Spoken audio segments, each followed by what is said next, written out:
Welcome to Chip Chat Conversations in the Cloud, a weekly podcast with IT leaders who are driving the future of a software-defined infrastructure-based data center.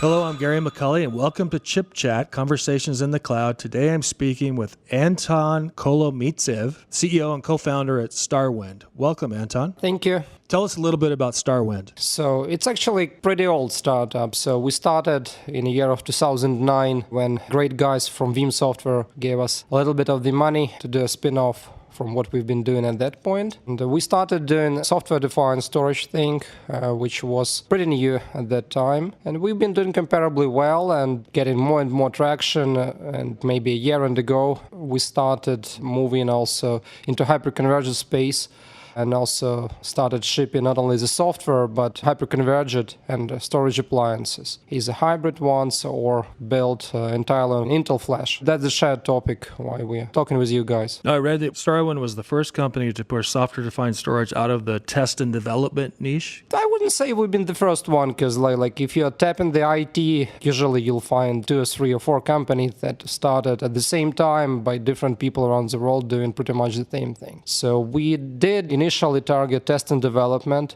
because not many people were ready to put something which has no EMC tag on top of it into production.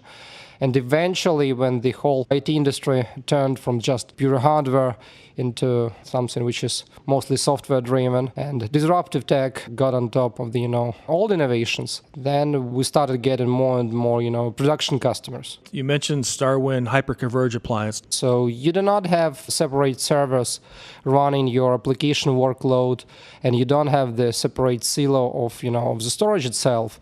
You just flip it and glue both layers together.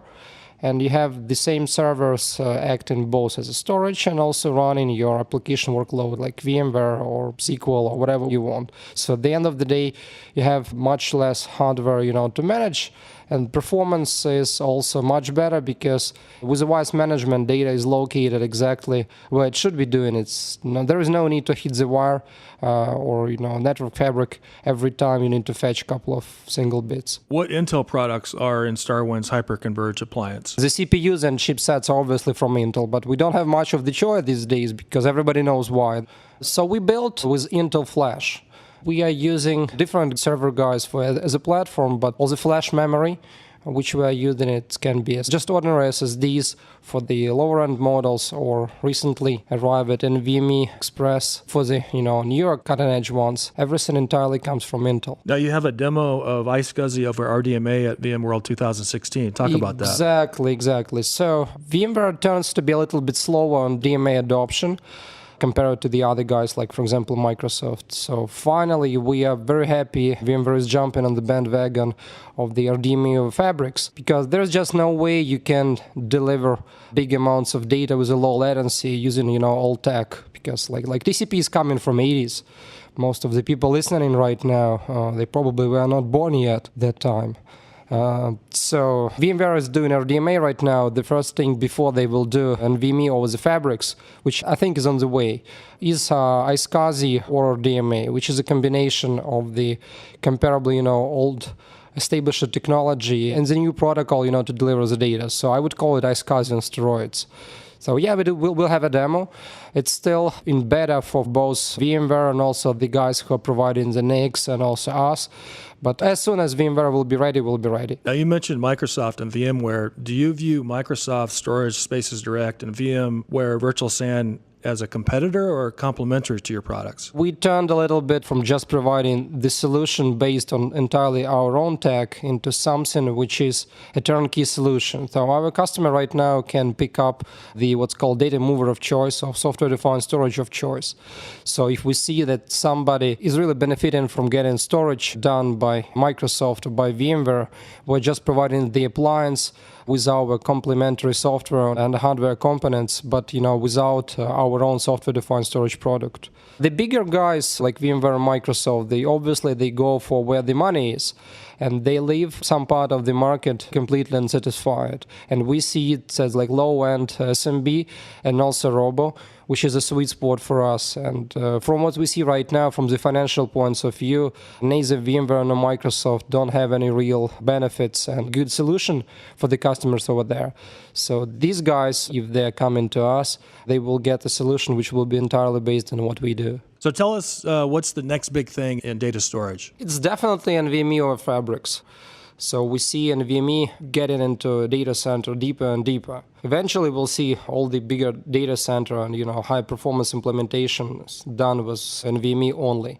Which brings a question how you do interconnect a couple of servers or the whole bunch of them to take one NVMe from one server and bring it to another. And this is where DMA technologies and the thing called NVMe or the Fabrics is coming from. So I think the next year will be a very big one for NVMe over Fabrics, and it's definitely something which is going to replace pretty much all of the existing file and block level protocols we see these days deployed. Now, there's two flavors of RDMA. There's Rocky and iWarp. Do you have any ideas or thoughts on which one will be more prevalent? From the technology point of view, iWarp seems like a little bit more pure one or cleaner one, but it's a little bit late on the market. And in terms of adoption, I think that the Rocky right now is winning. So eventually, as an engineer, I would like to see just one of them. We see guys like doing both of them at the same time, but I think that just one should stay. So Rocky is more widely deployed, but you think that iWarp might be a cleaner solution? Exactly. More technical. I mean, it's much easier to implement, it's much easier to deal with, and if we have a working implementation, we have less issues. But, from what I know, like Azure is run on the Mellanox NICs and on a Rocky.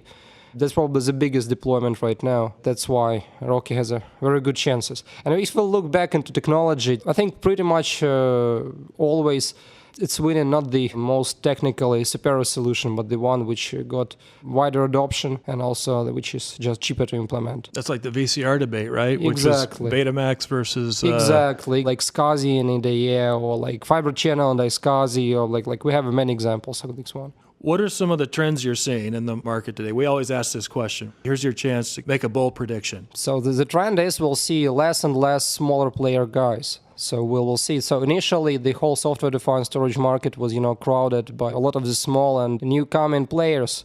And from what I see right now, with the bigger guys entering the space, most of the companies will go.